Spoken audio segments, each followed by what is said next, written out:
सवितुर्वरेण्यं भर्गो देवस्य धीमहि धियो यो नः प्रचोदयात्। पहले से मेरा मुक्ति का मार्ग सुगम है, विषय चल रहा है। प्रत्येक मैं विषय को कहीं ले जाऊँ, लेकिन मेरा विषय जो है वो मुक्ति से जुड़ा होगा। मुक्ति कर्मों के आधार पर मिली, ऐसा ही कर्म हो जाए तो मुक्ति में जाएंगे। तो मैं एक सभी से एक निवेदन कर रहा हूँ, जो मेरी वीडियो मेरी चलती है, मैं वीडियो बना रहा हूँ, मेरी वीडियो में अन्य कोई भी अपना एडवर्टाइज या कोई कुछ नहीं डालेगा। सदस्य बन जाओ। सदस्य बनाने के लिए तो मैं पूरे प्रयत्न में हूँ, सदस्य बना रहा हूँ। मुझे बहुत क्षमता है, सारे विश्व के लोग मेरी बात सुने, सदस्य बने, पर अपना कोई वीडियो या कोई अपना फोटो किसी प्रकार का नहीं डालेंगे। अब चलिए, आज का जो मेरा उद्देश्य रहेगा, सारा दुनिया का अगर विनाश हुआ है तो महाभारत काल के पश्चात से तरह तरह के मत पंथ धर्म अलग अलग मनुष्य की वो बनी है, संगठन बने हैं। कहीं जाति प्रांतियाँ लाखों में अगर हम गिने जाति प्रांतियाँ सारे इतने मतभेद हैं, तो कैसे एक हम संगठन में आ सकते हैं, कैसे एक विचार में आ सकते हैं? युद्ध तो होते रहेंगे, युद्ध का ये कोई समाधान नहीं है। लेकिन जब ये सारी व्यवस्था को देव दयानंद ऋषि टंकारा में उनका जन्म था, उन्हें शिवरात्रि पे बोध ज्ञान हुआ, तो उसके बाद में उनको ज्ञान हुआ। एक बार उनकी वो बहन की मृत्यु हो गई। महर्षि दयानंद रोए नहीं, आंखों में आंसू ही ना आए। परिवार के करीब बड़ा कट्टर है, बहुत कहड़ाए। तो फिर कुछ काल के बाद चचा की मृत्यु हो जाती है। जब चचा की मृत्यु हो जाती है तो महर्षि दयानंद बहुत रोए, आंखें सूज गई रोते रोते। और एक दिमाग के अंदर एक प्रश्न आया कि क्या ये मृत्यु मुझे भी आएगी? सब लोगों से यही पूछते फिर हैं, क्या मृत्यु मुझे भी आएगी? क्या अवश्य आएगी। इसका कोई उपाय है? कि हाँ, उपाय भी है। इसका उपाय मुक्ति है। और आप जो हमारे साधु संत हैं उनसे ज्ञान प्राप्त करो। महर्षि देव दयानंद भारतवर्ष के प्रत्येक मंत्रों ऋषि मुनियों की संगति में रहे, ज्ञान प्राप्त करते रहे, ज्ञान प्राप्त करें। शंका जब समाधान पूरे ना हो तो कहें आगे वहाँ चले जाओ। इसी प्रकार घूमते घूमते महर्षि को 20 वर्ष हो गए। तो तब अंत में जाके उनको मथुरा में गुरु बिरजानंद मिले। गुरु बिरजानंद किसने बताया? तो वहाँ जाकर के गुरु बिरजानंद तो अंधे थे, वो चक्षुहीन थे। तो उन्होंने एक प्रश्न, वो जब दरवाज़ा खटखटाया तो अंदर से आवाज़ आई, तू कौन है? महर्षि देव दयानंद ने कहा कि मैं यही तो जानने आया हूँ, मैं कौन हूँ। खैर, वो विषय में इसको फिर आगे बढ़ाऊँगा। महर्षि देव दयानंद ने शिक्षा प्राप्त करने के बाद जब देखा कि भारतवर्ष के लोग और अंधविश्वासों में है, गुरु से व्याकरण और सारी वेद की विद्याएं सीखी। तो जब हर तरह के मंदिरों में हर मनुष्य से साधु संतों से मिले तो पहले ही बहुत थे कि सारा लोग जो अंधविश्वासों में है। तब उन्होंने महर्षि देव दयानंद ने, जो महाभारत काल के पश्चात हमारी वैदिक संस्कृति जो लुप्त होती जा रही थी और हो गई, तरह तरह के मतांतर, पूजा पद्धति, और ये कहीं ईसाई मत, मुस्लिम मत, सिख मत आदि तरह तरह के मत भ्रांतियाँ बहुत चली। जब बहुत चलते मनुष्य जो बढ़ता जा रहा था और एक दूसरे का द्वेषी और वो करें लड़ाई झगड़े थे, तो तब महर्षि देव दयानंद ने एक ऐसा संगठन तैयार किया। संगठन कोई नया नहीं है, महर्षि देव दयानंद खुद कहते हैं जो ऋषियों की वेद परंपरा थी वो बीच में लुप्त हो गई, उसी को मैं प्रकाशित कर रहा हूँ, उसी को जोड़ रहा हूँ। तो महर्षि देव दयानंद ने आर्य समाज नाम का एक गठन किया। तो आर्य समाज के उद्देश्य और नियम क्या थे मैं वो बताना चाहता हूँ। 1875 में 6 अप्रैल को बंबई में महर्षि देव दयानंद ने आर्य समाज की स्थापना की। तो बैठ के नियम तो बताते हैं घने बनाए थे, लेकिन वो हटाते क्योंकि घने नियमों का पालन करना भी थोड़ा कठिन था या ज़्यादा थे वो, तो महर्षि देव दयानंद ने सभी के सहमति से 10 नियम बनाए। और 10 नियमों में अगर मानव समाज इन 10 नियमों को अपना ले, मैं कहता हूँ विश्व में शांति आ जाएगी, लड़ाई झगड़े समाप्त हो जाएंगे। और कोई नहीं है, शस्त्रों से कभी शांति आएगी नहीं। मैं कहता हूँ, मैं कल महाभारत को पढ़ रहा था, तो महाभारत का घटना को जब पढ़ रहा था तो उससे विनाश हुआ। वो महाभारत काल में जो है युद्ध से शांति नहीं आई, उसी का आज परिणाम है कि जो हम मतांतरों में अलग अलग संगठनों में बटे हुए हैं। तो इसमें महर्षि देव दयानंद ने 10 नियम बनाए थे। तो पहले नियम में वे सब सत्य विद्याओं और जो पदार्थ हैं, सिर्फ पदार्थ से जाने जाते हैं, उन सब का आदि मूल परमेश्वर है। परमेश्वर क्या है? जितने संसार के जो पदार्थ हैं, तृण से लेकर के सूर्य पर्यंत पृथ्वी पर्यंत सारे परमात्मा ने बनाए, और इनको जानने के लिए वेद का ज्ञान है। इतना सा समझ लो बस। और कोई मनुष्य कितने ज्ञानी बन जाए, वेद को छोड़ देगो तो तुम ज्ञानी नहीं हो सकते। और कुछ अच्छी बातें वेद की हैं। फिर दूसरे नियम में बताया कि वो ईश्वर कैसा है। देखिए, हम खूब प्रार्थना करते हैं, उपासना करते हैं, खूब हमने माइकें लगा रखे हैं, खूब जो है हम खूब करते हैं, बड़े बड़े संगठनों में करते हैं, लेकिन हम ये नहीं जानते कि उपासना होती क्या है। तो इसलिए दूसरे नियम में बताया महर्षि ने, ईश्वर सच्चिदानंद स्वरूप है, जिसको हम बुला रहे हैं और जिसकी हम प्रार्थना उपासना कर रहे हैं, उसका गुण कर्म स्वभाव क्या है, दूसरे नियम में बताया है। दूसरे में बताया सच्चिदानंद स्वरूप है, वो सच्चा है, किसी का पक्षपात नहीं देता, स्वरूप है, निराकार है। लोग कहते हैं ईश्वर है, तो फिर आँखों से क्यों नहीं दिखाई देता? वो निराकार है, निराकार वस्तु आँखों से दिखाई नहीं देती। जैसे मेरे शरीर के अंदर आत्मा है, मुझे ये आत्मा नहीं दिखा, लेकिन आत्मा के लक्षण है जो मैं बोल रहा हूँ, ये आत्मा के लक्षण है, आँखों से देख रहा हूँ, आत्मा के लक्षण है। और आत्मा शरीर में जितना निकल जाएगी तो शरीर की मृत्यु हो जाएगी। ये संसार के लोगों, ये सारा जो शरीर संसार कार्य कर रहा है, गति आ रही है, सूर्य चमक रहा है, चंद्रमा चमक रहा है, वायु चल रही है, और अग्नि और जल सभी जो हैं ये परमात्मा की शक्ति है। ये सारा शरीर संसार परमात्मा का शरीर है, ये मान लो। फिर वो निराकार है, तो वो सब में शक्ति, सर्वशक्तिमान है, उससे बढ़कर के कोई दुनिया की और शक्ति है ही नहीं। कितना ही कोई चाहे चक्रवर्ती राजा हो या कितना ही महान हो, पुरुष हो, विद्वान हो, कोई भी हो, साधु संत, उससे बढ़ के कोई नहीं है। फिर आया है न्यायकारी है, वो सबका न्याय करता है, वो न्याय सबका करेगा, चाहे धर्मात्मा है और चाहे पापी है और चाहे राजा है, कोई उसके न्याय से बच नहीं सकता। इसलिए संसार के लोगों समझ लो, जहाँ उस परम पिता परमात्मा ने इतना सुंदर संसार बनाया है और इतना सुंदर ये मानव शरीर दिया है, उसका नियम भी बड़े कठोर हैं, ये समझ लेना।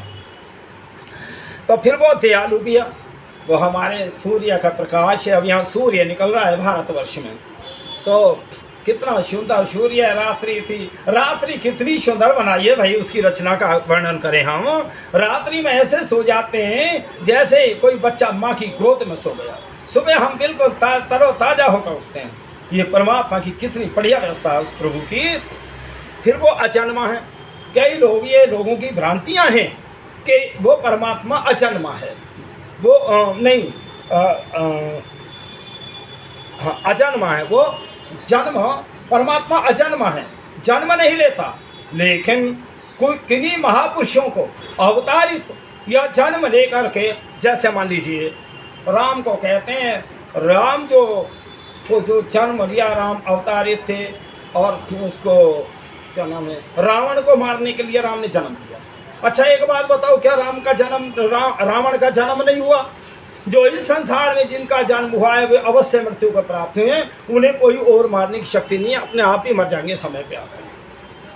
तो इसलिए और हम कहते हैं भाई ठीक है, राम महापुरुष थे, अच्छा रास्ता बताया, राजनीतिक बढ़िया थे, और इतनी बढ़िया राजनीति हम राम को क्यों याद करते हैं? राम के राज में घरों में ताले नहीं लगते थे, राम के राज में कोई शराबी नहीं था, राम के राज में कोई मांसाहारी नहीं था, राम के राज में किसी विधवा स्त्री का रुदन नहीं था, राम के राज में और कोई बीमार भी नहीं पड़ता था, राम के राज में एक बार तो कोई सर्प के काटने से मृत्यु नहीं होती थी।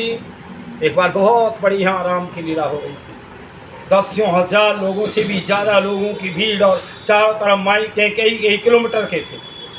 तो रामलीला वालों ने मुझे आमंत्रित किया, बोलो जी आप भी थोड़ा सा आना। मैंने कहा भाई मैं इस तुम्हारी रामलीला का देखूंगा क्या, मैं तो बड़े बड़े पूरे राम के ग्रंथों को पढ़ा है, मैं तो वाल्मीकि रामायण को पढ़ा है, कि जी थोड़ा आ जाना।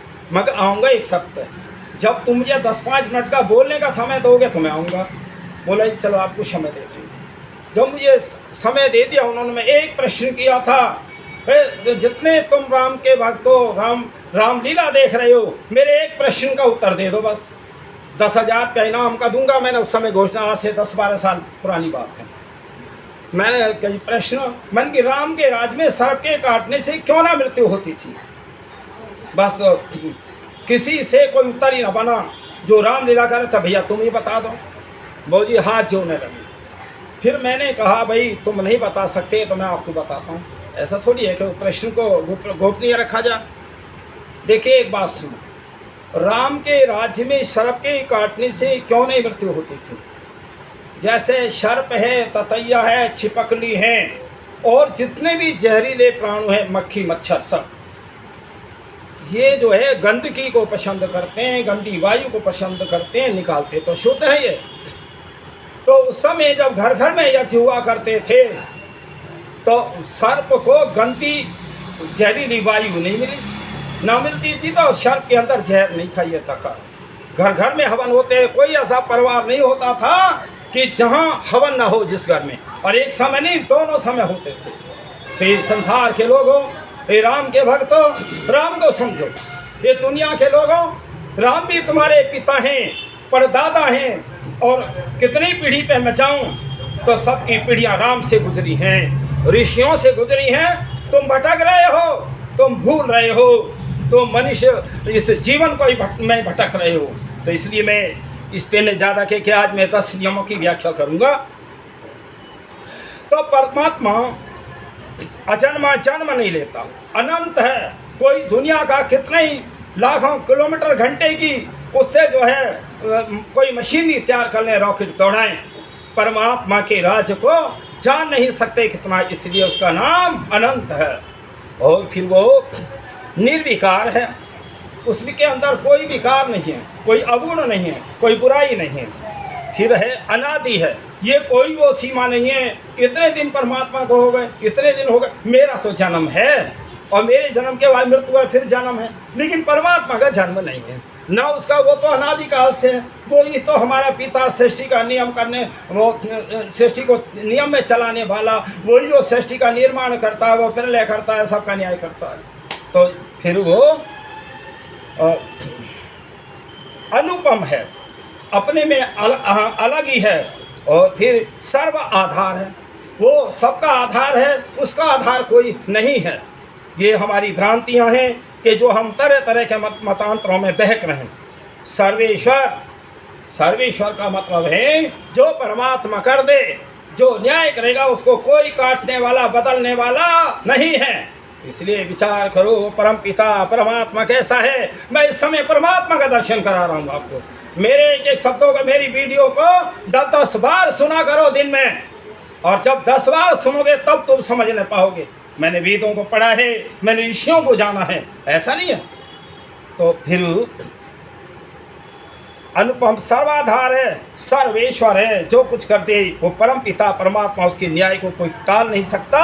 सर्वव्यापक है, सबके अंदर व्यापक है। अच्छा, व्यापकता की मैं एक उदाहरण देता हूँ। देखिए, जिस समय जो भी तुम कार्य करते हो, अच्छा करते हो, बुरा कार्य करते हो, अब मैंने हवन किया आपसे पहले, तो अब मैं थोड़ा सा वो भाई ये 10 नियम सुना रहा हूँ। तो परमात्मा मुझे आत्म शक्ति दे रहा है, ये आत्मा परमात्मा की शक्ति है मेरे आत्मा में। अभी मैं कोई चोरी करता हूँ, कोई चीज़ किसी की वस्तु चुराता हूँ। अच्छा एक बात सुन, मान लीजिए एक मोटरसाइकिल है और रात के 12 बजे हैं और बाहर मोटरसाइकिल खड़ी है, घर वाले सब सो रहे हैं, पड़ोसी भी कोई नहीं जाग रहा। तो मेरे विचार आया भाई ये मोटरसाइकिल ले चलें, अगर कबाड़ में बेचूंगा तो 10-20 हज़ार की तो बिकी जाएगी, लाखों रुपए की मोटरसाइकिल। फिर मन में प्रश्न आता है कि ये गलत है काम। फिर आता है कि 10-20 हज़ार तो बन ही जाएंगे, कौन देख रहा है। तो उस समय जब सारे संसार के लोग सोए हुए हैं, पड़ोसी सोए, मालिक सोया है, उस समय भी विचार आ रहे हैं। वो आता है विचार, परमात्मा कह रहा है ये बुरा कार्य तू इसे मत कर। और एक विचार लालच का आता है कि तू 10-20 हज़ार की बिक जाएगी। तो उस समय परमात्मा भी तुम्हें प्रेरणा दे रहा है कि ये गलत कार्य तू इसे मत कर। जब हम गलत कार्य करते हैं, कोई भी चोरी जारी व्यभिचार इत्यादि करते हैं, तो भय शंका लज्जा उत्पन्न होती है। परम पिता परमात्मा कह रहा है ये गलत कार्य इसे तू मत कर। और जब हम अच्छा कार्य करते हैं, किसी को एक गिलास पानी पिलाया, किसी की सेवा करी, किसी को भोजन कराया, तो आत्मा में बड़ी प्रसन्नता होती है। तो बड़ी प्रसन्नता जो होती है, परमात्मा कह रहा है ये आदेश दे रहा है ये अच्छा कार्य से तू कर। लेकिन ये जीवात्मा कुछ संगति के कारण, स्वाध्याय न करने के कारण, अलग अलग मतांतरों के कारण वो परमात्मा को नहीं जान रहा। लेकिन सबकी स्थिति एक ही है, परमात्मा सबके अंदर है। देखिए एक बात कितना सूक्ष्म है वो। जब मृत्यु होती है किसी प्राणी की या मनुष्य की, तो किसी ने देखा कि आत्मा निकल गया, ये लोग पकड़ते पकड़ो पकड़ो कहाँ जा रहा, वो सूक्ष्म है, दिखाई नहीं दे रहा। और उससे भी अति सूक्ष्म परम पिता परमात्मा है, वो कण कण में व्यापक है। ये परमात्मा का दर्शन, और उसका दर्शन फिर मैं दर्शन पे बहुत सूक्ष्मता से फिर बताऊंगा कि ना। अब आज मैं 10 नियमों की ही चर्चा करूंगा। महर्षि देवदयानंद ने जब यहाँ धर्म का लोप होगा, वेदों का लोप हो गया, तरह तरह के मतमतांत्र फैलते जा रहे थे, तब महर्षि देवदयानंद ने 10 नियम बनाए आर्यों को। ये आर्यों, तुम इन 10 नियमों का तुम्हें पालन करना है। तो मैं भी कह रहा सर्वव्यापक है, सर्वांतर्यामी है। अभी मैंने दोनों बातें आ गई। मेरी बात को परमात्मा जान रहा है, मेरे कर्मों को जान रहा है, इसीलिए उसका नाम अंतर्यामी है। सबकी आत्मा को बात को जान रहा है परमात्मा। फिर आया है अजर है, कभी उसे अजर का कभी बुढ़ापा नहीं आता, और अमर है, कभी मरता नहीं है, अब है किसी से डरता भी नहीं है वो। पहले ध्यान करो, जो तुम भाई उस परमात्मा की भक्ति प्रार्थना उपासना करते हो, पहले ये विचार करो वो परमात्मा है कैसा, तो फिर उठूं। अब है किसी से डरता नहीं, नित्य हमेशा रहेगा और पवित्र है। उसके जीवन पे, उसके उस पे जीवन तो क्या होता सर्वव्यापक है, पर कोई दाग धब्बा नहीं। ये विचार करो प्रभु कैसा है। फिर आया है और सृष्टि करता है और प्रलय करता है, उसी की उपासना करनी चाहिए। तो उसी की हमें उपासना भक्ति करनी चाहिए। उसके स्थान में किसी मनुष्य की, किसी देवी देवता की मूर्ति इत्यादि बना करके हमें उसे भगवान जान के नहीं करना चाहिए। जब उसकी मूर्ति बन नहीं सकती तो आप मूर्ति कैसे घड़ दोगे? ये तुम्हारी भ्रांतियां हैं। यहाँ मैं भ्रांतियों पे निवारण कर रहा हूँ। निरंतर ही जहाँ अंधविश्वास है मनुष्य का, सारी दुनिया के लोगों, उस पर मेरा विचार होता है। मुझे किसी से पक्षपात नहीं है, किसी मैं एक मत धर्म को मानने वाला, मैं तो आर्य हूँ। आर्यों की परिभाषा बता रहा हूँ कि आर्य होते कैसे, आर्य मानते क्या हैं, आर्य जानते क्या हैं। और एक बात सुन लो, वेदों के अंदर आया है, हे आर्यों, ये तुम मेरे पुत्र हो तो तुम सभी आर्यों के पुत्र, वो परमात्मा के पुत्र। पर विशेष तौर में वेदों के अंदर आया है कि आर्य मेरे पुत्र हैं। आर्य कहते हैं श्रेष्ठ को, उत्तम को, धार्मिक को, सत्यवादी को, यज्ञ हवन करने वाले, संध्या करने वाले और वेदों को मानने वाले को आर्य कहते हैं। बन जाओ संसार के लोग आर्यों। कौन मने करता है? आर्यों के तो दरवाजे सब खुले हुए हैं। संसार के लोगों आ जाओ, हम तो चाहते हैं आर्य बनो, श्रेष्ठ बनो, तुम बनो, लड़ाई झगड़े सारे समाप्त हो जाएंगे। ये तरह तरह के हमने मत भेद धर्म और ये जाति पाति बना रखी हैं। यही लड़ाई के झगड़े हैं, यही दीवार हैं। ये दीवार समाप्त हो जाए तो फिर लड़ाई किस बात की है। फिर तीसरे नियम में बताया है, वेद सब सत्य विद्याओं का पुस्तक है। वेद का पढ़ना पढ़ाना और सुनना सुनाना सब आर्यों का परम धर्म है। तो यहाँ वेद में आया है, वेद में सारी बातें सत्य हैं। कोई मनुष्य कितना ही कोई शास्त्र बना ले, कोई ग्रंथ बना ले, बहुत कमी आ जाएंगी उसके अंदर। वेद से जब उसको तुलना करोगे तो बहुत सारी कमी आ जाएंगी। वेद के अंदर कोई भी त्रुटि है ही नहीं। वेद जब है ईश्वर की वाणी, ईश्वर का ज्ञान, तो उसमें वो तो अनंत है। मनुष्य तो अल्प ज्ञानी है, इसमें भूल है, इससे भूल गलतियां हो जाती हैं। इसलिए उस परम पिता परमात्मा से गलती नहीं होती, वो तो अनंत है, वो बड़ा, वो सब कुछ उसके अंदर है। तो इसलिए वेद जो है ईश्वर का ज्ञान है। तो पहले ऋषि मुनियों ने उनको जाना साधना के माध्यम से उस ज्ञान को, तब वेदों का प्रकाशित ऋषियों ने किया। इस संसार के लोगों, तुम ऋषियों की संतान हो, तुम महापुरुषों की संतान हो, तुम भटक रहे हो, बस इतनी बात है। मनुष्य हो ऐसा कोई बात नहीं है, मनुष्यों में कोई भेदभाव। अगर हम बहुत पीछे लौटते हैं तो देखिए हम उस परम पिता परमात्मा की संतान का हैं। जब हम उसी की संतान है, हमारा पिता एक है, हमारी माँ एक है, हमारा गुरु एक है, तो फिर हम भटक नहीं रहे क्या? हम सारे संसार के लोग बहन भाई नहीं है क्या? यूँ बताओ पहले। तो हम क्यों लड़ें? किस बात के लिए लड़ें? इस संसार के भी हम मालिक नहीं बन सकते। मालिक भी वही है, रहेगा वही, केवल फिर अच्छा संसार है क्या? संसार एक कर्म क्षेत्र है बस। यहाँ कर्म करो, कर्मों का फल प्राप्त करो और जाओ, और कर्म का फल फिर लेने को आओ। आज मेरे मन में एक विचार आया, जब मैं तो सुबह ही जब रात्रि मेरी आंखें खुल जाती हैं, मैं चिंतन करता हूँ, तो एक बात आई कि आज हम एक उससे परेशान हैं कि जनसंख्या बढ़ रही है। मेरे मन में एक प्रश्न आया, भाई इसका उपाय क्या होना चाहिए? मेरे मन में एक उपाय आया कि तेरा विषय तो बहुत अच्छा चल रहा, मुक्ति विषय। ये संसार के लोग, जनसंख्या अपने आप कम हो जाएगी और तुम आनंद में रहोगे, तुम मुक्ति प्राप्त करो। यह संसार में क्यों आते हो? कष्ट भोगने के लिए। केवल जो परम पिता परमात्मा ने साधन भी बताया है, वेदों की आज्ञा का पालन को, वेद के अनुसार चलो मुक्ति हो जाएगी। मुक्ति कोई ऐसा नहीं है कि किसी के आशीर्वाद से हो। चलिए अब बनाया चौथा नियम, सत्य के ग्रहण करने, असत्य के छोड़ने में सर्वदा उद्यत रहना चाहिए। ये संसार के लोगों, एक ही बात को तुम इस्तेमाल कर लो, सब सत्य बोलना सीख लो, तो आपको दोनों बातें प्राप्त हो जाएंगी। आपको मुक्ति भी मिल जाएगी और आपके घर में ताले भी ना लगेंगे। जो चीज़ मेरी है ही ना, तो मैं उसकी जो है वो इच्छाएं करूं, क्यों चोरी डकैती करूं? ये छोड़ दो, सत्य के मार्ग पे आ जाओ, धर्म के मार्ग पे आ जाओ, न्याय के मार्ग पे आ जाओ। क्यों लगेंगे घर में ताले भाई? यूँ बताओ पहले। जब मेरे घर में जो मेरी चीज़ है वो मेरी है, और जो मैं दूसरे की क्यों छीनूं? रखी है भाई, उस मालिक की है। तो एक विचार करो। तो फिर चौथे नियम में सत्य के ग्रहण करने और असत्य को छोड़ने में सर्वदा उद्यत रहना चाहिए। सब काम धर्म अनुसार, अर्थात सत्य और असत्य को विचार करके करने चाहिए। बताओ दुनिया के अंदर शांति आएगी ना आएगी? हम सत्य को विचार करें, सत्य के अनुसार कार्य करें। मेरे कार्य करने से किसी को नुकसान तो नहीं हो रहा, किसी की हानि तो नहीं हो रही, किसी प्राणी के प्राण तो नहीं जा रहे, किसी की मैं हत्या तो नहीं कर रहा हूँ। मुक्ति के काम है ये। एक एक शब्द को आप रोज ही इस्तेमाल करेंगे। और मेरी जो वीडियो हैं, जो मेरी वीडियो कभी पुरानी नहीं होंगी। कितने वर्षों बाद भी मैं नहीं रहूँगा तभी वीडियो मेरी पुरानी नहीं हो सकती। क्यों? मेरा जो ज्ञान है वेद का है, वेद के आधार पर ही मैं वेद को ही पहले साक्षी रख करके तब मैं बोलता हूँ।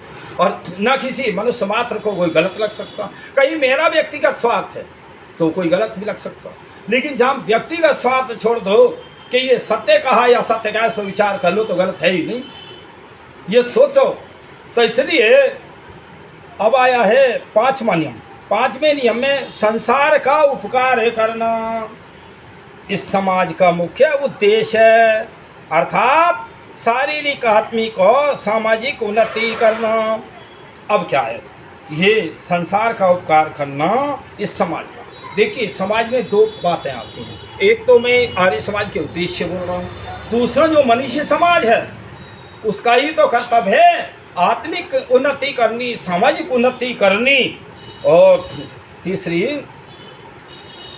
सामाजिक उन्नति और आत्मिक और शारीरिक। मेरी शरीर को कोई हानि ना हो, आत्मा के लिए कोई गलत कर्म ना हो और समाज के लिए ना हो। मुक्ति का काम है ये, और है क्या? मुक्ति में जाएगी वो आत्मा। मेरी बातों को, एक शब्दों को समझते रहो, वास्तव में तुम एक दिन मुक्ति के अधिकारी बनोगे। मुक्ति मिल जाएगी, कोई दिक्कत नहीं है। कोई परमात्मा, कोई हमसे वैर थोड़ी है हमारा परमात्मा से, जो हमें मुक्ति में न भेजेगा। जरूर भेजेगा, लेकिन भेजेगा जब हम कर्म करेंगे। अब आता है 7वां नियम, सबसे प्रीति पूर्वक धर्मानुसार यथा योग्य वर्तना चाहिए। हम सबके साथ पहले हम धर्म को रखें। कोई भी है, चाहे पिता पुत्र हैं, स्त्री पुरुष हैं, पति पत्नी हैं, कोई भी है, हम धर्म को रखें। चाहे हम भाई हैं, गांव के हैं, हम अपने देश के हैं, प्रदेश के हैं, सब हम बहन भाई हैं, सारे संसार के लोग, कोई और है ही नहीं। जब हमारा पिता एक है तो ये हमें कहीं जो है भाई, ये संगठन बन के हमने उस समय, अब से पहले अनपढ़ता का ज़माना था, इसलिए जैसे जो एक आदमी होशियार हुआ उसी के पीछे चल पड़े। तो देखिए, ये हमारी अज्ञानता रही है। आज हमें देव दयानंद ऋषि ने वेदों के दर्शन कराए। जो कोई लोग कहते थे कि वेद तो गडरियाओं के गीत हैं, तो इसलिए ये गडरियाओं के गीत नहीं है, परमात्मा की वाणी है, परमात्मा का गीत है वेद। तो इसलिए संसार के लोगों, सोचो तुम इस दुनिया में क्यों आए हो। कोई 10-20 साल, 50 साल, 100 साल में तो लगभग आज अब कोई जाता होगा 100 से ऊपर। तो इसलिए अपने जीवन को समझो, तुम उद्देश्य को समझो, लक्ष्य को समझो, तो तुम्हारा जीवन सफल है। और ऐसे खाते पीते रहे तो पशु और पक्षियों में तुम्हें अंतर क्या है, ये बताओ पहले। केवल शरीर का अंतर था। शरीर मनुष्य योनि, कर्म योनि है, और जितने पशु पक्षी हैं वो भोग योनियों में हैं। जब इस जीवात्मा के गलत कार्य होते हैं तो परमात्मा दंड रूप में उन योनियों में इस जीवात्मा को भेजता है, सुधार के लिए भेजता है। उसमें कठोर दंड है। कोई मानने ना मानने को तो कोई मत मानो, मैं तो नहीं मानता कि मेरा बाप है, वो अलग विषय है, लेकिन ये सोचो कि उत्पत्ति तो बाप से ही है। तो इसलिए सबका परम पिता परमात्मा ही है। अब आता है 7वां होगा। 8वें नियम में हमारे ऋषियों ने बताया है, अविद्या का नाश और विद्या की वृद्धि करनी चाहिए। संसार के लोगों, जहाँ ढोंग पाखंड हो उसको समाप्त करो, विद्या की वृद्धि करो, ज्ञान का प्रकाश करो, तो तब एकदम ये सारे झगड़े खत्म हो जाएंगे। भाई, मैं अभी पहले, इससे पहली वीडियो में बोला था, जो हमारा साधु समाज है ये वानप्रस्थ संन्यास का वो है। इस समय मैं भी संन्यास में चल रहा हूँ, क्योंकि मेरी 75 वर्ष की आयु चल रही है। तो देखिए, मैंने जब ये सब विचार किया कि तेने अपना जो अब तक का जो जीवन गृहस्थ के लिए सब उसमें विचार, और मैंने स्वाद है तो बहुत ही रहा मेरा, गृहस्थ में भी बहुत स्वाद आ रहा। बड़े बड़े सत्संग रहे, बड़े बड़े सत्संग कराए, बड़े बड़े कार्यक्रम कराए, और बहुत कार्यक्रम में भारतवर्ष में घूमा। तो इसलिए मैं ये बताता हूँ, तुम्हारा कर्तव्य है सन्यासियों, पहले तुम वेदों को पढ़ो, वेद के ज्ञान को प्रकाशित करो, सारा समाज सुधर जाएगा, सब में शांति आ जाएगी। अच्छा, एक बात सुन, ये लड़ाई झगड़ा क्या अविद्या ही तो है। अगर हमें ज्ञान हो जाए, क्यों लड़ रहे हैं? हमारा क्या है? क्या हम मालिक बन जाएंगे? तो लड़ाई झगड़े सब खत्म। इस संसार के लोगों, वो जहाँ परमपिता परमात्मा ने संसार बनाया है उसकी व्यवस्था को समझो, गिराया है। तो मैं कह रहा, अपनी उन्नति में सबकी उन्नति समझनी चाहिए, और अविद्या का नाश, अविद्या की वृद्धि करनी चाहिए। फिर आया 9वें में, प्रत्येक को अपनी ही उन्नति में संतुष्ट न रहना चाहिए, किंतु सबकी उन्नति में अपनी उन्नति समझनी चाहिए। ये मुक्ति का काम है। मैं अपने लिए जो गृहस्थ में भोजन बनाते हैं, और भोजन बनता है, अगर गृहस्थी स्वयं ही खाते हैं और अन्य अतिथि को नहीं खिलाते, वो पापी हैं। इसलिए क्या, कि मैं भाई सेवा करूं, उपकार करूं, जितना मैं दूसरों को दूंगा उतना मैं समझो को मुक्ति की तरफ जा रहा हूँ। ये मुक्ति का यही कार्य है। तो इसलिए मुक्ति के तो अनंत कार्य हैं। जब भी कहीं कोई जा रहे हो, कहीं सत्संग में जा रहे हो, रिश्तेदारी में जाओ, सब में जाओ, मैं तो वेदों की चर्चा रखता हूँ। इसलिए कोई मेरे पास आ जाए तब भी मैं वेद की चर्चा रखता हूँ, छोटे बच्चे से लेके बड़े तक, और मैं महिलाओं तक को सबको ज्ञान देता हूँ।